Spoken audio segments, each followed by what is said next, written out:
मेरा गुनाह horror story भाग एक अजनबी की सजा। वह रात बहुत ठंडी थी।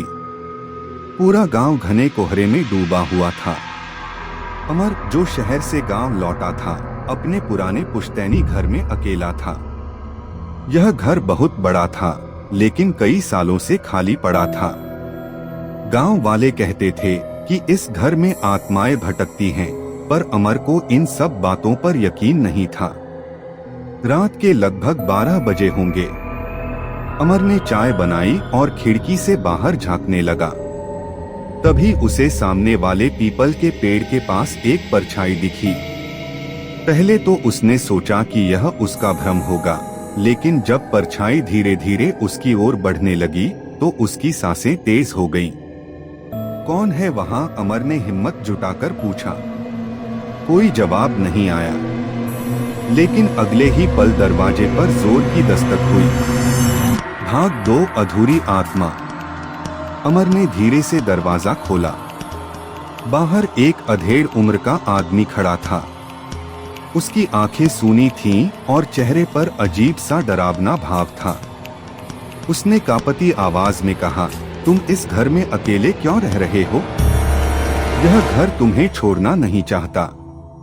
अमर ने अजनबी को घूरकर देखा और गुस्से में बोला, ये मेरा घर है, मैं कहीं नहीं जाऊंगा। वह आदमी कुछ बुदबुदाया और अंधेरे में गायब हो गया। अमर ने सोचा कि कोई पागल होगा और दरवाजा बंद कर लिया। लेकिन जैसे ही वह मुड़ा, उसे अपने पीछे किसी की सांसों की आवाज सुनाई दी। उसने मुड़कर देखा, पर कोई नहीं था। भाग 3 पाप का बदला। रात के लगभग 2 बजे अमर को अचानक अजीब सी सरसराहट सुनाई दी।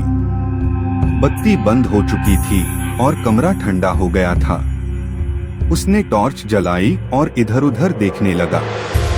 तभी उसने देखा, दीवार पर खून से कुछ लिखा था। मुझे इंसाफ चाहिए। अमर का दिल तेजी से धड़कने लगा।